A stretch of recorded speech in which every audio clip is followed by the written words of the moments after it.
Welcome to our Integrated Pest Management Training. This is a basic training that we give to kitchen managers, but it's also applicable for custodians. Integrated Pest Management. IPM is a process for balancing the risks between pests and pesticides to achieve long-term pest suppression. IPM uses a wide variety of technical and management practices that reduce the food, water, harborage, and access used by pests. Control strategies that extend beyond the application of pesticides. Or said another way, don't attract pests. Keep them out. Get rid of them if you're sure you have them with the safest, most effective methods. The school community wants a safe and green environment.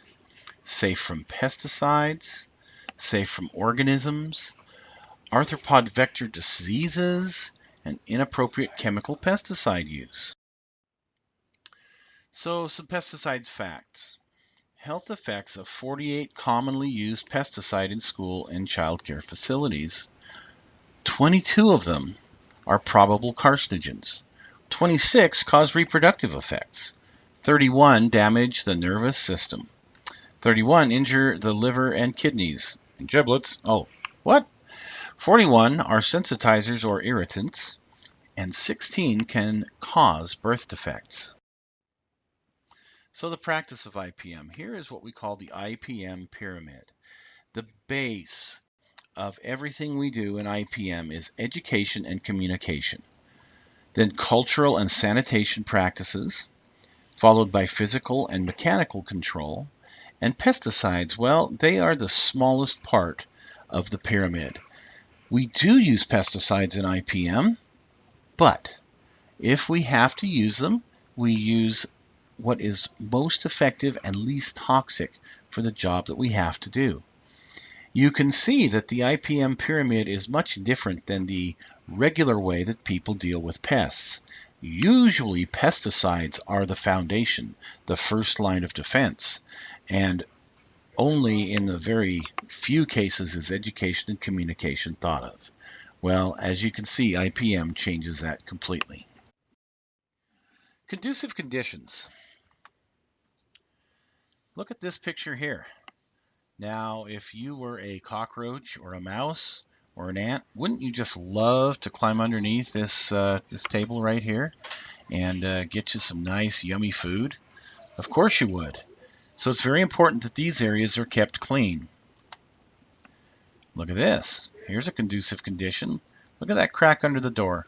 You know that a mouse could get in something the size of your pinky, and a rat can get through a hole the size of something that is your thumb. So obviously mice can get in here very, very easily. Make sure that door sweeps are kept up and sealed properly. So who else are you serving lunch to in a kitchen when you have greasy areas like this? These are the types of areas that cockroaches love to come and feast. Make sure that you get behind equipment. You can see a lot of mouse feces here. And in order to make these an endangered feces, you want to make sure to clean these areas thoroughly. Hard to reach places, of course, cause conducive conditions in the fact that we'll miss things that these little bugs can get to real easy. This place reminds these cockroaches of a jungle. Well, of course. There's leaves, there's food, there's all sorts of neat things for them to get into. We need to make sure that we clean them.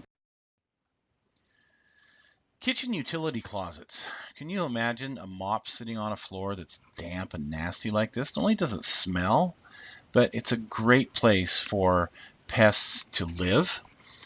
They get their food, water, shelter all in one place. Ooh, what a great thing to have. A dirty, nasty mop in a utility closet. Yuck. In storage rooms, you'll see here that you've got a pest monitor strip, and on top of that are two snap traps that have been snapped. So yes, we definitely have a mouse problem in this particular. Here we have floor drains and we have sinks. You can see in looking into these floor drains, these floor sinks as they're called, the scum and the grossness that is in here. Of course you're going to get flies. Of course you're going to get roaches. Of course ants, well, they'll probably drown in there.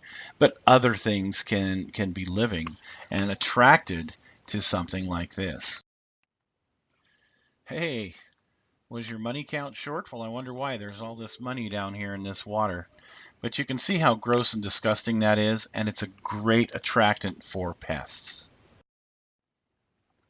And yeah, that definitely looks like Stephen King's floor sink, I would say. That is absolutely a horror show. That's why it's very important that kitchen personnel help to keep these clean. And custodians, we clean our kitchens twice a year. We do it for a purpose, and this is it, to help keep these things clean. Here's another one, summer camp for bugs. You can imagine what might be lurking down in there. See, check this out. There's a kiwi someone's dropped down there. Again, it's going to attract pests. What's down there? Well, this looks like a dry drain, so you're probably going to get some flies up through there.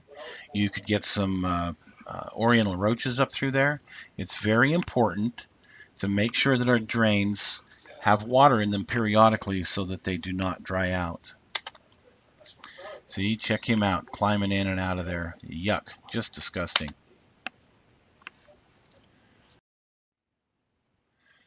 So this is one of our floor sinks, a 30-year-old drain as a matter of fact, and just look at how clean that is. This is the way we need to keep them all the time.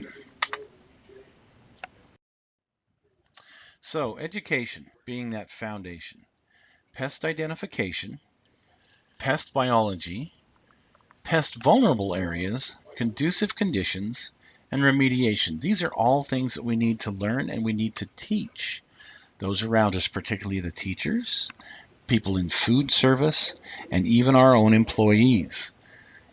Everybody has a part in IPM, and pest identification is one of the most critical. Knowing what it is you're dealing with so you can know the pest biology, know the areas that they will be most likely to go to, what they like to feed on, and knowing what the pest is will also help you remediate the problem.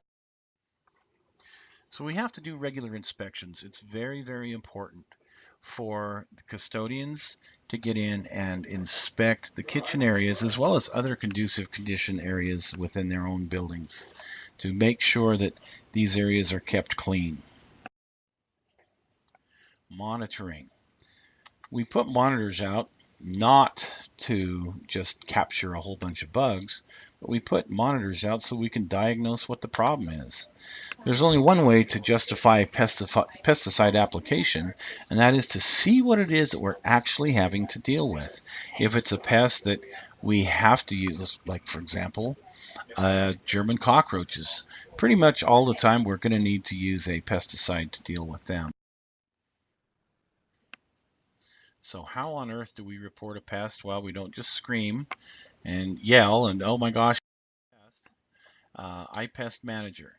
And this is found on the district website. There's also a link on the custodians' computers on under, I want to say, employee tools. Anyway, we go through iPest Manager to report the pest issues. This goes to the supervisors. We're able to help the on-site coordinators in dealing with their issues. Where are we today? Well, since October of 2006, thanks to our IPM program, we've had a 99.9% reduction of pesticide use in our buildings. Since May of 2008, well, we were awarded an IPM Star certification from the North American Institute. Since July of 2008, we've gone to self-monitoring. We've had no contracted pest management professional, and we have no increased pest. We have received several awards. Here's one, Award of Excellence from the International IPM community that our school district received several years ago. If you have any questions or concerns about the pest management program in our schools, please contact one of the custodial supervisors. Thank you.